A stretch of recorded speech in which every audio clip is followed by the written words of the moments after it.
Good morning and welcome to the 9 o'clock hour. This is Rapid Dawn. My name is Martha Alu. And my name is Victor. Okay, welcome to the 9 o'clock hour.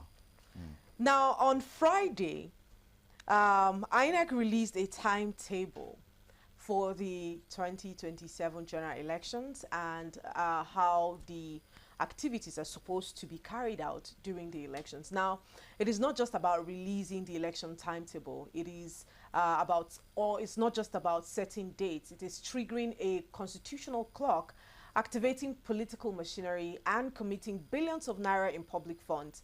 Now, the real question is not whether we have a timetable. It is whether our institutional capacity, fiscal planning, and political culture are aligned with the timetables that we have set. Now, when the amount of money that was being, allocated for this year's election, I think last year, in 2023 rather, it was about 313 billion naira. Right. And this is almost 3 times the exact same, that amount for 2023 elections. What is different? What are we going to do differently? What infrastructures have we put in place to ensure that the glitches, which happened to be one of the major conversations we had, in the social space after the 2023 elections, with the malfunctioning of the beavers and the failure to upload these election results on the IRF as well. These are conversations that took center stage during the 2023 elections. Now, with a fatter budget, right, and more structure, are we going to see better alignment in the Electoral Act, better alignment with the electoral rules, better alignment with the Constitution, the people and the Constitution? Are they going to align in this cycle of election? Now, to have this conversation with us today is Mr. Festus Fifen, and he's a public affairs analyst. Good morning to you, Mr. Festus. Good morning. How are you today? Very well. Happy elections ahead. Happy elections ahead. We see you already. Your papers, your facts, your data, all written down. And we need to dole it out the way it should be. We need to dole it out the way it should be, because I mean, now that the timetables are out, a lot of political parties will be putting their houses in order. And in fact, on Friday, when we had a very brief conversation about this, we talked a bit about what it means for the Nigerian electoral system. But let's just hear from you again as an analyst and looking at your perspective. What do you think this means for us as a people, and what is very important for us or to us now that this election timetable is being released by INEC? Thank you very much. The first question is this timetable we are talking about now. There is a process going on in the National Assembly about amendment of the Electoral Act. Right. Now the question will be, is this timetable in line with the amended one, or to be amended, or the former one? As it is right now, we have a lot of amended version of the Electoral Act, but let's leave that. Now, for me, nothing really special happened. Nothing fantastic has happened. Just fixing a date, and we work towards it. And if you ask me,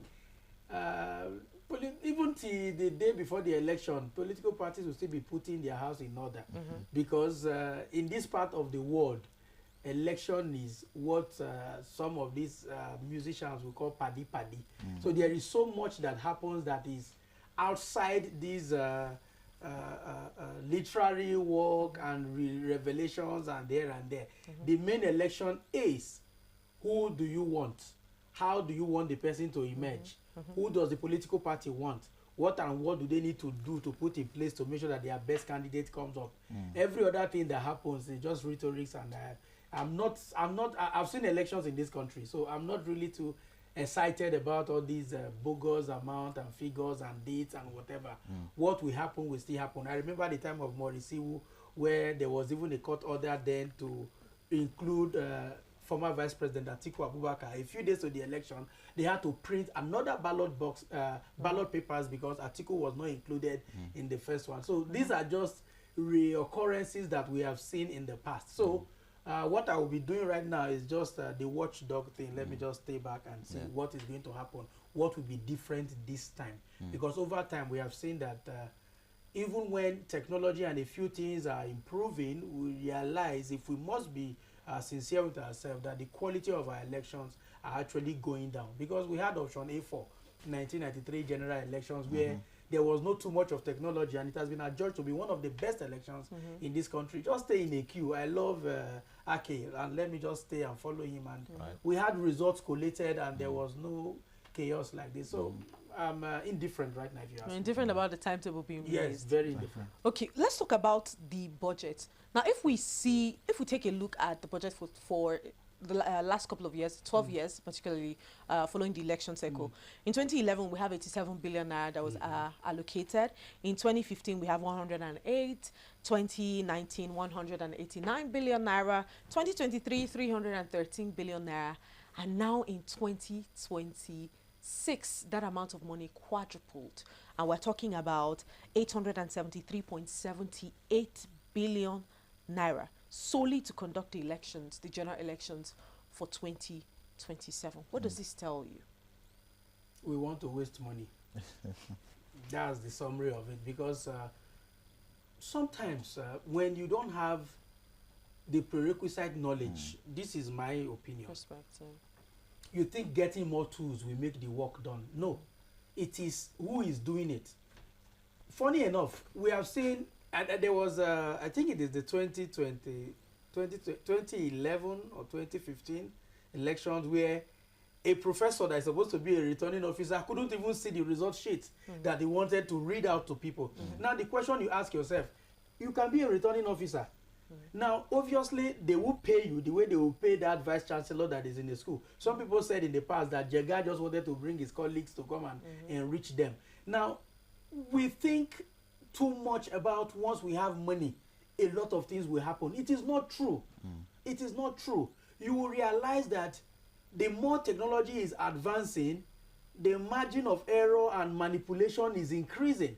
So sometimes, because an average politician, an average leader, when it comes to political space in Nigeria, just wants election, he just wants to go back to office, or he wants to come into the office, whatever Inec tells them is what they do. I can remember when Jega, the 87 billion that you were talking about in 2011, when Jega was proposing that, he was using words like, is either you give it to me or there is no election. And the politicians want election. So they gave election. If you go back to 1999, there was nothing really proper, because we were moving from a military regime to democracy. Yeah. So the budgeting was not very, very strong. In 2003, we had 27 billion. Now in 2007, we have 60.5 billion.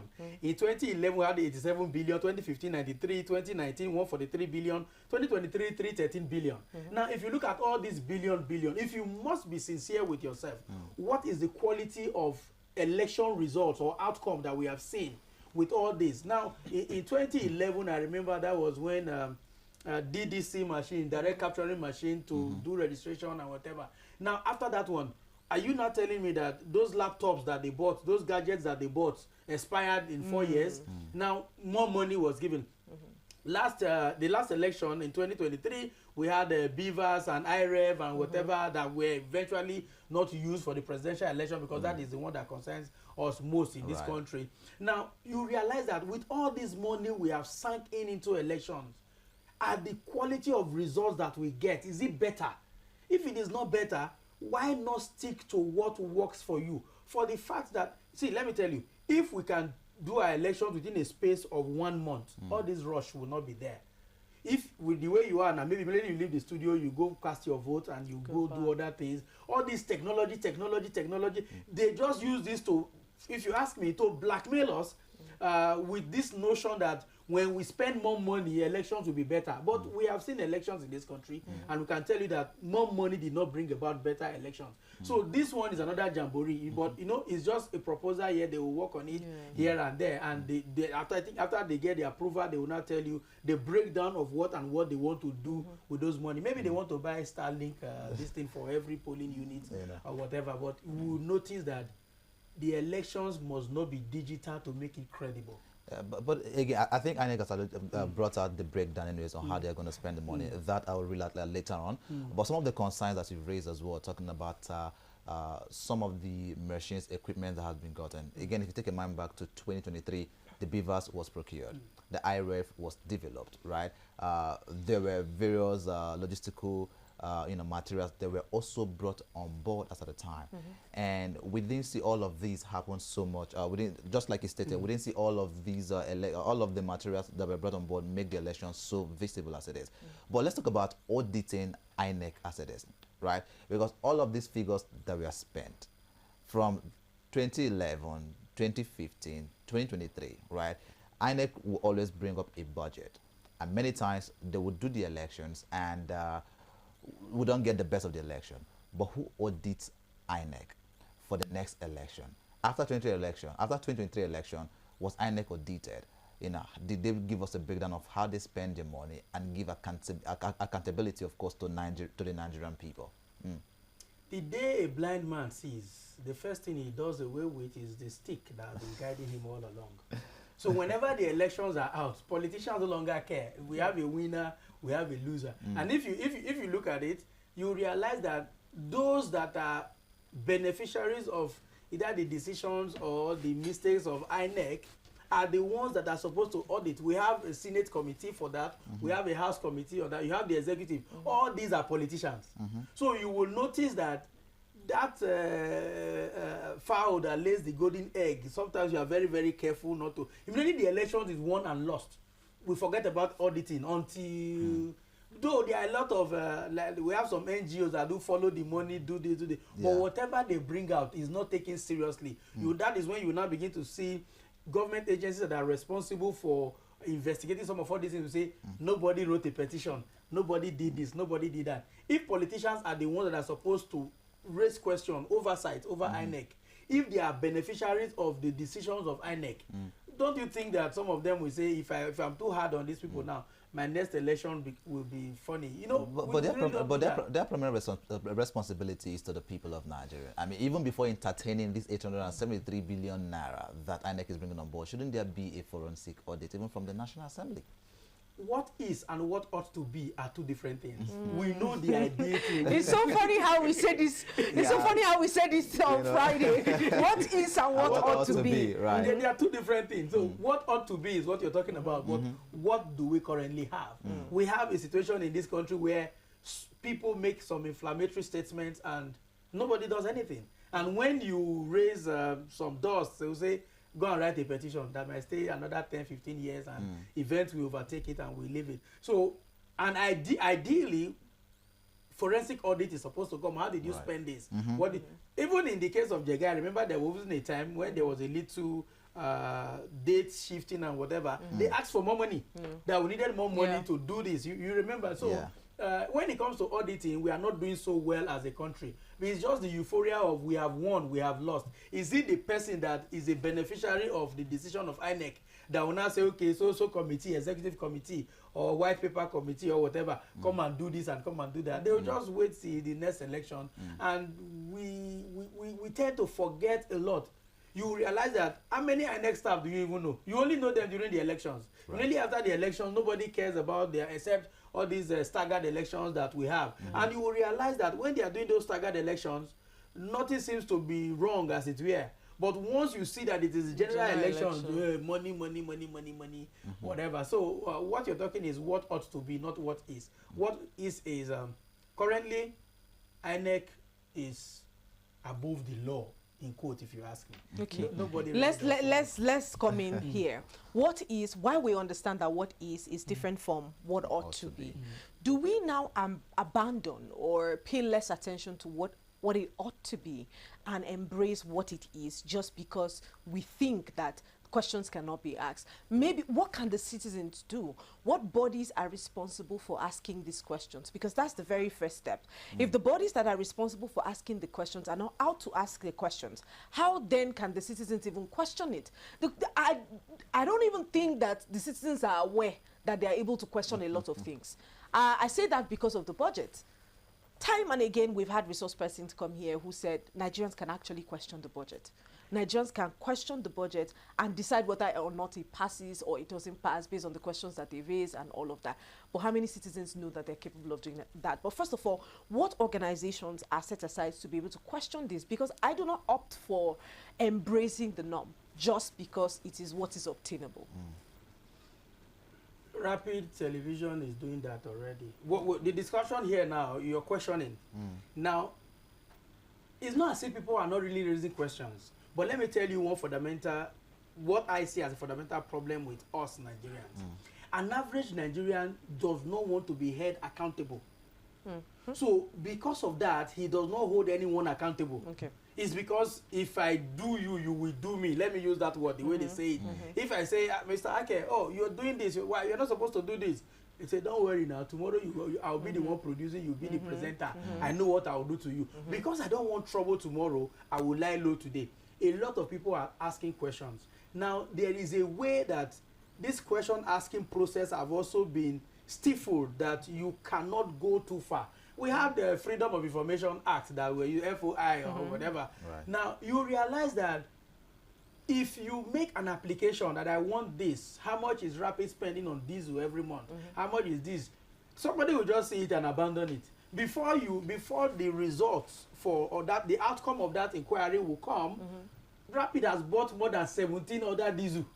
So the essence is, let us question this one so that we'll use whatever we get as a finding from this one to regulate the others. Yeah. But the process will be so delayed that you will not get anything. Even you begin to ask yourself, what am I gaining from this? There are civil society organizations that are supposed to do this. Now, there is even the budget office. What are they supposed to do? Usually, when you make budgetary allocations and provisions for a particular fiscal year, at the end of that year, before you make another one, that's why they tell you about the budget implementation. Yeah. Right. How many percentage of the budget have you implemented? What and what and what? Naturally, I do it in my family.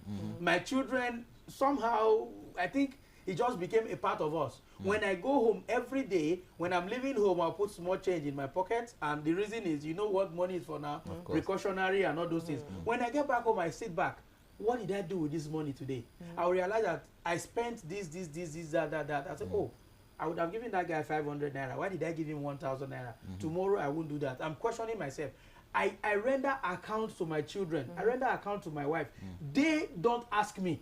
I do it because I want to be better tomorrow. They do it to me too because I can tell you how much I spent on petrol from January last year till this very date. I can also tell you how long I've moved kilometers and things like that. The reason is that I keep records. It is for my own good. But if I was doing that to somebody and the person is not comfortable, the person will put bottlenecks that will make it difficult for me to do. And when it gets to a time, I just get tired. Now the bottlenecks you think are responsible because, of course, I see that, you know, in sometime last year, the federal government was talking about ending all litigations in May before the swearing in. So whatever litigations, whatever cases in court was supposed to be part of the amendment. Okay, let's talk about that. What do you think about that first? That litigations to end in May. What do you think about that? Because I think it would help the new person coming into office for a smooth running. However, it will stifle the justice process. What if these matters are not able to be concluded before that time? That's one question. The second question I will ask is about the e-transmission of results. Because you have said here that, you know, it might not work, we have done this, we have done that, but this is assumed to be the reason that the budget is being increased as a matter of fact, because we now have new provisions.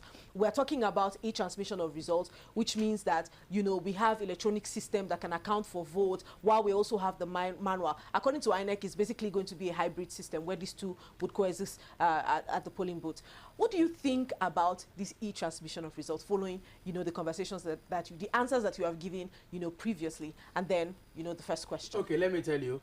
The last time I came here, we were together, and somebody joined us from Port Harcourt. It was online. That is e-transmission, if you ask me. Did it reduce or increase the quality of the program? No. It just only made it convenient. Now, the electronic transmission that we are talking about is for convenience. It does not guarantee election sanctity. You don't think it guarantees accuracy of results? It does not. How so? Now, let me tell you. Technology, or what we call AI, because these days people think because we have chatbots, that is AI. AI has always been there. The traffic lights and whatever, they are all AI. Now, technology is mostly to be efficient in timing. You can do so much with little time and resources. If you want to be criminally minded, technology will even aid you. Like I gave you an example of option A for 1993. There was no e-transmission. The elections were credible. Now, at the point of entry, there's this song by the Maintain, Olu Maintain, and I think the Remedies. Oyibo she pencil, o she eraser. Simply meaning that The Oyibo man that designed pencil, designed eraser, is programmed. If why did IREV not work in 2023? Something happened. There was a time we heard that people tried to hack from China, people tried to hack from... It means that whoever designed that process, if the aim is corruption, the godfathers, they will give you an offer you cannot refuse, and you will still compromise the process. So let us not see the e-transmission as what will bring about credible elections. If elections are taking place somewhere in Gwagwalada or somewhere in Kwali, and everybody there is committed to a free, fair, and credible elections, they can just pick up their mobile phone and say, hello, those of you in the studio, APC 14, DDC 10, whatever. And what you are seeing there is what you will record here is a replica of exactly what happened. You don't need technology to do anything. But again, technology, you say it makes it seamless. Exactly, it makes it more convenient, right? It makes it even more faster. The reason the reason people are agitating for this e-transmission is not for convenience, it's for transparency. Yes, but don't you think it can also aid transparency? It will aid transparency, but transparency does not depend on it. The way we took, the way the protests that I saw, what people were saying, they were acting as if there is no e-transmission, election will not be free and fair, which is not true. Which is not true. We've done elections. We see there are a lot of things that we are doing here right now. Those people that are doing monthly contributions or whatever, they don't have too many gadgets. But Mr. Festus, you say if the ballot papers or if they don't have the electronic transmission of results, it will still work. We have been to polling units where, first of all, these sheets are being tampered with. Yes. I was on ground for the 2023 general elections, and I saw the mess that was made with these ballot papers. Someone cancelling, people use the dumbest ways to doctor an election result. We saw it in 2023, where people used what is it, Tipex, to clean the sheets where people had already voted, to put in something there. Okay. For the IREV now and this electronic transmission, although it is not that once you vote immediately it counts, it is, e-transmission is your results are uploaded from the beavers to the IREV, right? So there's an account of the number of people that have voted. Once you vote, it is being recorded there. Don't you think that it will make the process, number one, seamless? I think it will also aid transparency, and I think it is easier to use. It is better, it is easier to curb out corruption in the electoral sector. Now, let me surprise you. The form that they were using Tipex for, was it the form that was aiding corruption? The people behind the form, the people working with the form, they are the ones that are corrupt. So anybody that has corrupt tendencies will look for every way possible to do it. Ask yourself this question. You know, as it comes to data in this country, population or census has become a very big thing to do. Yeah. Where you keep your money, where you keep all your resources, it's possible for you to go there today. They will give you a card that you can use to do transfers and whatever. You get it in a day. Do you know how long it takes you to get your NIN or whatever? Now, how come it is almost impossible for somebody to tell you this is how many we are in this country? Because wherever the corruption is interested, they will put bottlenecks there to make it happen. See, but this e-transmission is a bottleneck for the people who plan on disrupting the electoral process. It's just giving somebody an offer that he cannot refuse. Wow.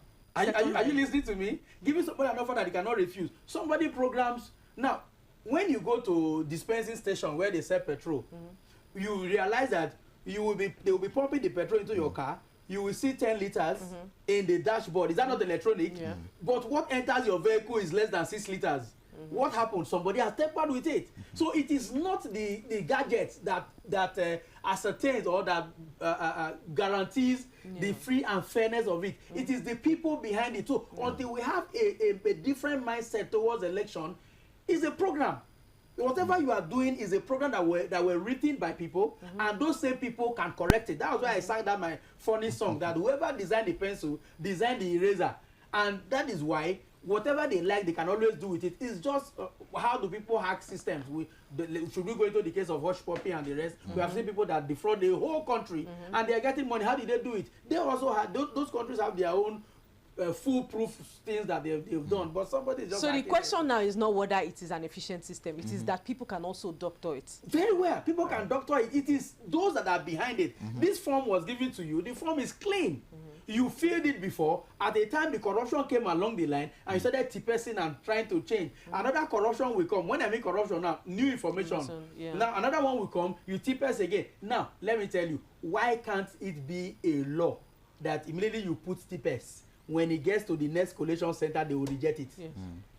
They will still accept it. Now it is that same tipes that will be brought to the final headquarters, and it will be announced, and you'll be seeing somebody that is supposed to read the election result will be doing 2 4 1 6. Take that again. Why? You can do whatever that person is doing, because the person is not, the returning officer is not going to the field. The returning officer is only working with figures that were brought from this. And at the level, as a graduate, even a school SAT, you can add 1 plus 1. They have budget for big calculators that you can press one and you write it there. So why do we need a professor? Why do we need somebody that is already very aging and the person cannot even see? So the process is about our mindset, not the technology involved. Okay. Now, it seems right now that election in this part of the world has become more of an economic ecosystem created rather than a civic exercise as it should be. Looking at the budget as well, you see that a lot of spending has been, brought on board when it comes to ad hoc staff, transportation, insecurity, and also technology as it is. At what point did we miss it that would now make our electoral system more like an economic ecosystem rather than a civic exercise that it should be? Our value system has always been there. The winner gets it all, and those that lose, they have nothing. So everybody wants to win. Everybody wants to, and winning is different. Let me tell you this. The bad road that is a nightmare for motorists is what the guy selling gala and pure water celebrates, because it allows you to slow down and you patronize him.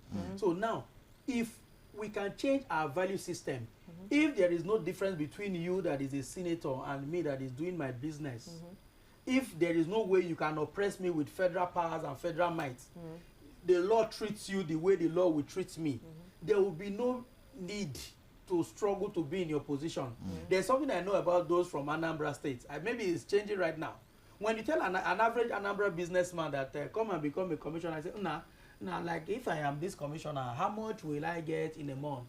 He said, give and take, maybe like 50, 60 million. I said, my container can give me that in 2 weeks. So why should I waste my time being a commissioner? And somebody will be telling me to wake up and do this. You know why? He knows, he's very sure that the business he's doing can give him that result that you are proposing to you. You understand? So he does not want to have anything to do with it. Now you realize that as a senator in this country, as a honorable member in this country, some don't know where they buy their petrol, some don't know where they buy their cars, some don't know what happens to their... So the benefits attached to it is too much.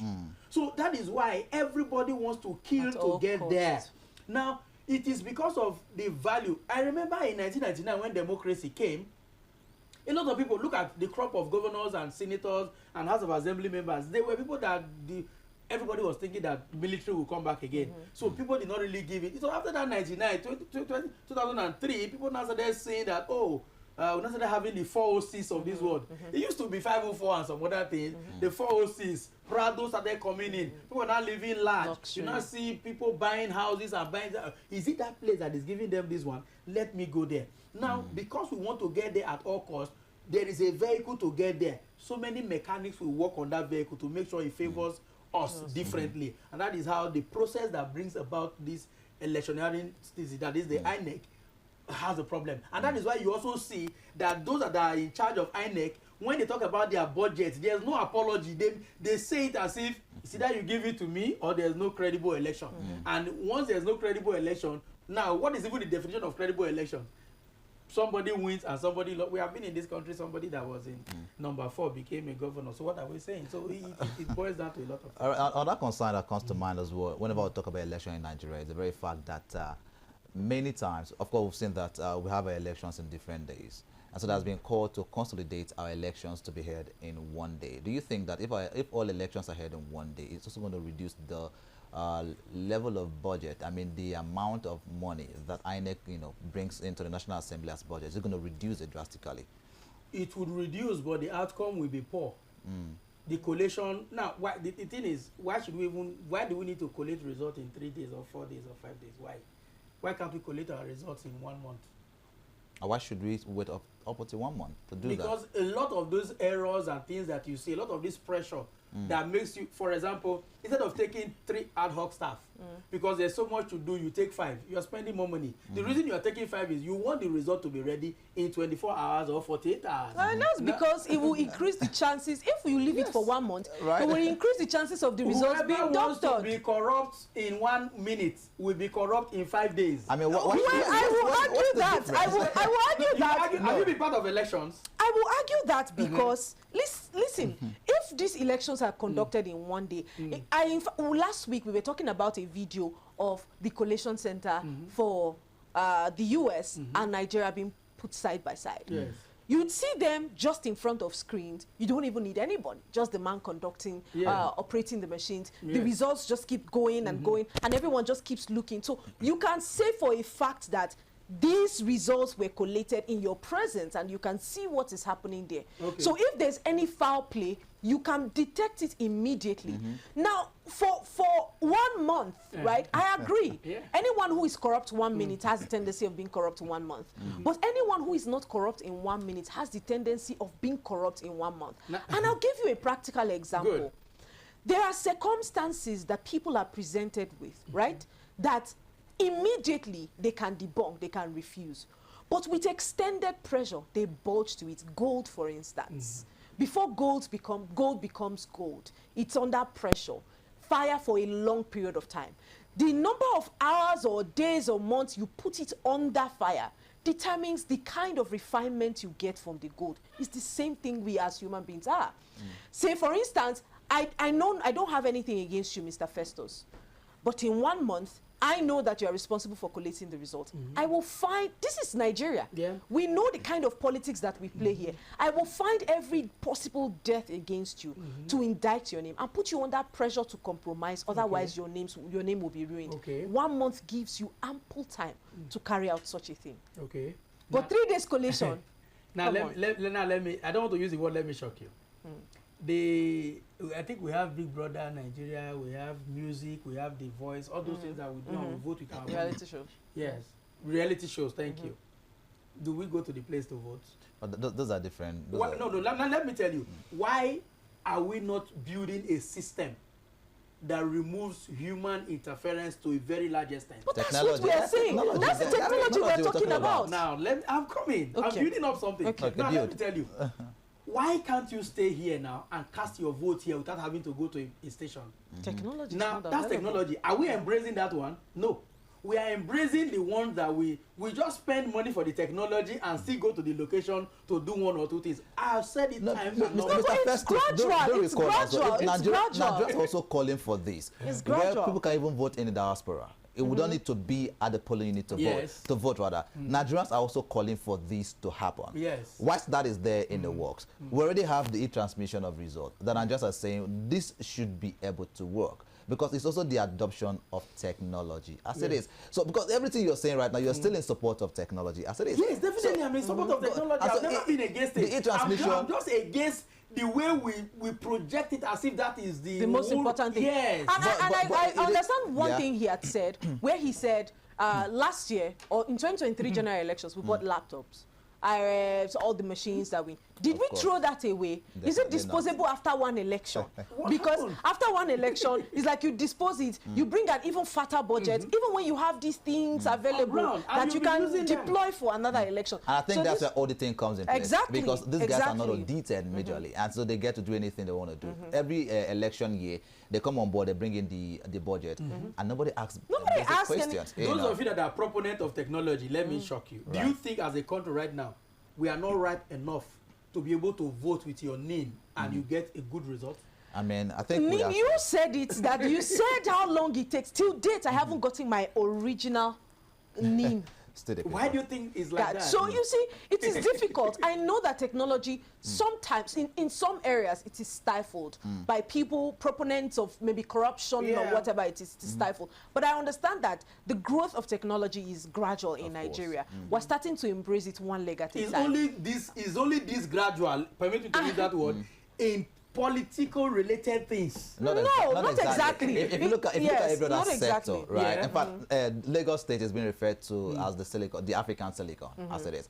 There are various startups, both in the fintech, in the health tech, even in vehicles and all of that. So technology, it cuts across every sector. It's the adoption of it into every sector exactly. that we're looking at it is right not properly applied, especially when you not Germany is not a developed economy. I know, Germany. Do you know that it's even difficult for you to send money and receive it immediately the way we do with our OPay and all this fintech in Nigeria?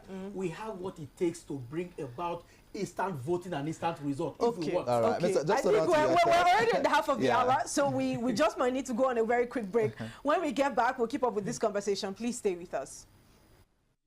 Welcome back, and thanks for still being here. It's Rapid on Rapid TV, and we have been having conversations centered around Inec's now released timetable for the 2027 general elections. It's important to note that in January, we had a timetable being released, but Inec came out to debunk, saying that that was in no way released by Inec. The authentic one is being released by Inec, and now the Inec chairman, Mr. Dr. Joash Amopiton, has done a breakdown of what this amount of money that's allocated is going to be like and what the timetable looks like. Let's take a look at this video.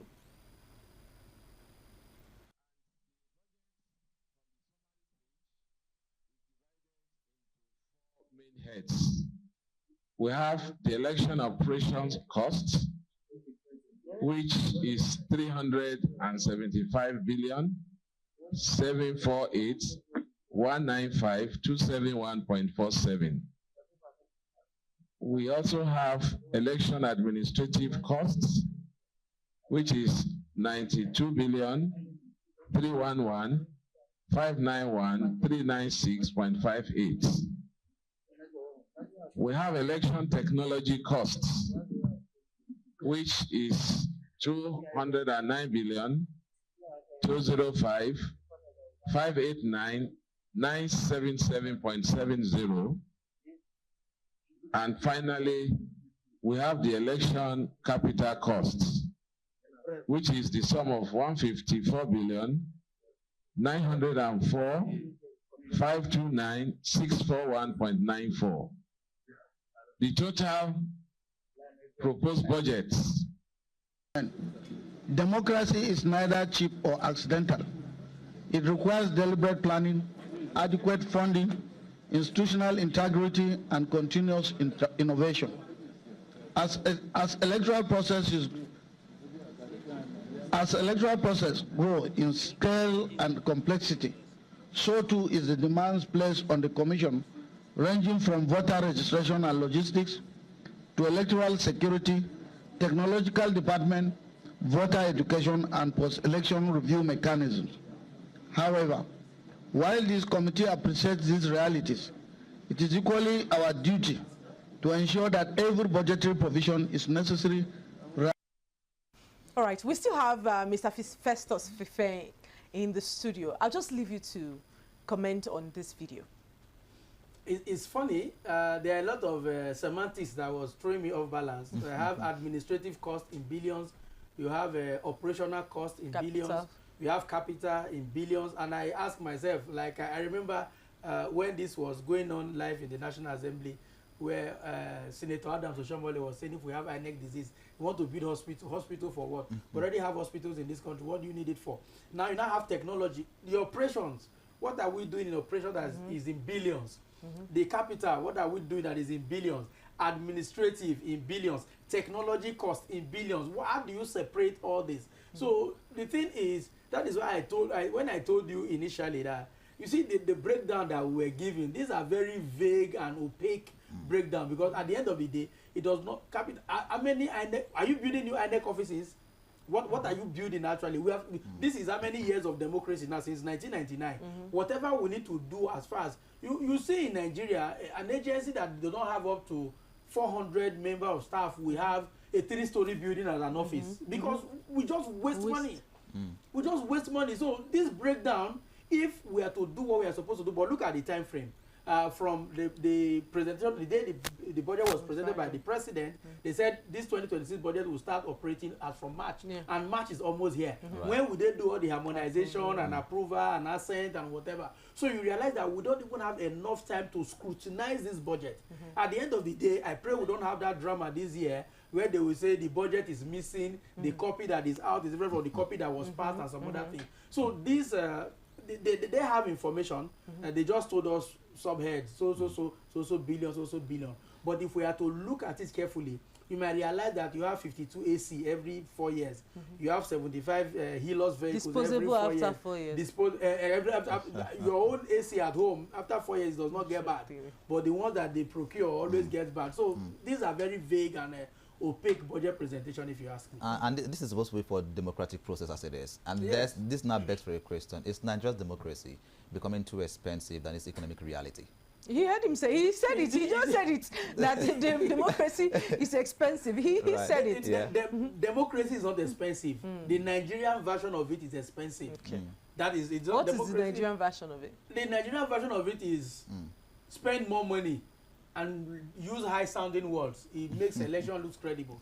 That's just because most of the time, don't you do small democracy in your house? Do you spend money? What do we on weekends? What do we eat today? I support this. I support that. Do you use money? But bring that one to the center. You will realize that they will get a consultant to decide for a family of 4 what to eat. The consultant will prepare their report. They will give it to a white paper committee to review. Not a consultant, a committee. A committee. No, so a consultant is one, a committee is multiple. You see, so it is a Nigerian version of democracy that is expensive, not democracy itself. But if you really look at democracy, it's not cheap. Democracy is not cheap. It's just that the one, when you say, is it becoming expensive? It has been expensive from the word go, not becoming. It has become, if there's any word like that, it has become. All right, Mr. Festus, let's just realistically look at what our expectations will be for the 2027 general elections. Because much more than this budget, much more than what the government has said, there are the people, the citizens who will actually come out to vote. Voter apathy has been a thing, a conversation that has been had countless times. In fact, we see it play out again in Anambra State, where about, I think it was 27% of the people that have registered that came out to vote. Out of how many percent? Just 27. So regardless of the amount of money that is being allocated by the government, how much is being spent, all of them is worthless, if you ask me, if people do not come out to vote. What do you think about the elections? What is the body language of citizens? What are your expectations in general? I'll tell you that the elections have improved. The level of awareness is increasing. I voted first in 1994. The next time I voted was 2011. Yes, 2011. And I voted again 2023. You see the gap? Now, what happened? All along, my voting point has been in my village. Now, if I don't go there, I will be here. Even if I want to vote, I cannot vote. Now, a lot of people, because of the nature of the work that they are doing, transfer, for the last 3-4 years, a lot has happened. So when you talk about the voter apathy, some, because it was even difficult to register in Abuja, some of them went to their villages to go and register. Because if you look at that voter's card, it's also a document they use in filling bank form and some other things, the form of identification. So now the thing is, I know Nigerians are ready to participate, but there are also some bottlenecks. Like, I've used the banking sector as an example before now. You don't even some of us cannot even remember where we open our account. But any branch you get to, they attend to you, you do your transactions, you leave. Why can't we vote everywhere we go to? Why must you go to the point where you register to be able to? No, so they should do the check. That's why I'm telling you that we are just throwing up technology, but we are not doing what we are supposed to do. It should be open in such a way that anywhere you are in the country, you can vote for whoever you want to vote for. Because at the end of the day, on the election day, you are working here. This is an essential service, if you ask me. Now your voting point is somewhere in Anambra, and on the eve of the election, will you tell your boss that give me Rapid TV should close down, let me go and vote and come back? Don't forget that there is restriction of movement on that day, so you have to live like 3 days to be able to vote and come back. These 6 days, who compensates for it? It is a loss. So if Nigerians are ready, all these voter apathy, some of them are dead. I'm very sure. I don't want to sound somehow, My mother died in 2022, and I'm very sure her name might still appear in the voters list for the next general elections. And if she does not come, definitely she will not come. Somebody will tell you that the voter apathy, that people did not come. So many are dead and gone. So many have relocated abroad. So many have jackpot. But the thing is still in the database as if they will come and vote. So Nigerians are ready. If they can reduce the threat and the insecurity around the voting day, you will see more Nigerians coming out to vote, because the awareness is actually increasing. A lot of people are now, especially with the introduction of social media, a lot of people are now being part of the electioneering process, and that is a plus for us. Very true. And of course, you talked about security, which is one of the basic things, you know, that we need in this part of the world, especially during election seasons, right? But still talking about the turnout, in 2023, we had quite a number of Nigerians come out. It was a high surge. For the first time in a long time, we had quite a number of youth that were also very much involved in the electioneering process in Nigeria. That was in 2023. We saw that momentum. It was high, as it is. Now, looking at it from 2023 up until now, and of course moving straight to 2027, do you really still think, you know, that momentum is still very high as to make sure that Nigerians would come out in their mass to actually be involved in the voting process? Yes, I believe that they will still come out right now, because of the timetable now is out. We know when campaigns will start and whatever. Mobilization will start. But let me tell you, a lot of people were disappointed when that IREV did not work. That uploading did not work. A lot of people were disappointed. They just, Abuja is a funny place and it's a very interesting place to vote. You will see these retired permanent secretaries come with their walking stick. They will say, I want to see the result. I will just laugh, because I had to move my voting point here, and I voted in the last election. When the show will start now, you will see mobilization. The youths are tired. A lot of people that were ministers in the First Republic are still here as ministers, are still here as godfathers. Right. People, it has been proven somehow, even though some of the youths are misbehaving, but it has been proven that age does not guarantee anything when it comes to leadership. So people will still come out. People are more aware now. People are more engaged. People are more informed about the electioneering process, and they will do so much. So when the chips are down, you will see that people will come in. So what you are seeing right now is just somehow just observing where are we going to belong, who should we support, and don't forget the chaos. See, let me tell you, the day we start having independent candidacy in this country, you will see another round of uproar, as it were. People will say, I don't care wherever she belongs, I want to vote for her. So you realize that more people will participate, because they know that we saw a bit of that anyway in the 2023 she's not loyal to any godfather. Because some people can actually not like you because of people that they see behind you. You say, if this person is the one behind him, there's no possibility their reputation will most likely rub off on you. So, thank you so much, Mr. Festus Fife, for joining us on the show today. It's been an amazing conversation so far. Yes, we're back here with myself and Victor. Let's hear your thoughts on this, Victor. Well, fingers crossed actually for the elections, but the truth is, if you look at the budget, it's it's so concerning. Again, because some of the things that they are calling out for, I mean, all of the costs there. Again, I asked the question, in 2023, Beavers was purchased, right? The IREV was developed in 2023, and these equipments are still very much available as it is. Now we see that around 90 million to 93 million Nigerians, according to what was also on record, you know, are registered voters. This number is not so much of a disparity from what we had in 2023 up until now. My concern is, I mean, how did this money actually triple in just a few years? 12 years, quadruple. In 12 years, right? But even from 2023 up until now, it tripled, right? What is the difference? What are we spending more money on that we didn't spend in 2023? Is it on insecurity, right? What are they doing more to even bring in more security for voters that are going to be coming up, you know, to the polling units to vote? Is it on technology? What is the new introduction, right? You know, in the tech industry or in the tech ecosystem for these elections, we've not seen anything new. The same things we're hearing is the Beavers, the IREF, and these things were already procured in 2023. And these things were already procured in 2023. why then is there more money? You know? But these are questions that just bothers my heart, and yet we don't have answers there. So for me, it's just questions and questions. Well, the truth is, INEC had said, at a press brief which I attended, INEC had said that they are liaising with other security agencies, both the NSCDC, the Army, all of them are coming together to create a security framework that would be applied during the elections. I'm hoping that preparations are made and these people are adequately, properly trained, just so that we don't have cases of people losing their lives because they want to vote, because that's one of the most unreasonable ways a person should even lose their life. A country as big as Nigeria should not be experiencing that at this time. But the truth is, democracy is expensive, but distrust from the public is even costlier, because if the people do not trust the system, they will not uphold the system. So regardless of the amount of money that is being spent to carry out elections, if the people do not trust the process, I mean, it means little to nothing at all. But this brings us to the end of the conversation this morning. It's been an interesting one, you'd agree, but it's important that you know that we are active across social media platforms. On Facebook, on Instagram, on Twitter, that is now X, and on TikTok, it is at Rapid TV. We have our YouTube page that allows you to rewatch this episode and every other ones that we have had here at Official Rapid TV. www.rbnradiotv.com allows you to connect with us anywhere in the world. Thank you so much for being here. My name is Martha Alu. And my name is Victor Arke. We'll see you tomorrow. See you tomorrow.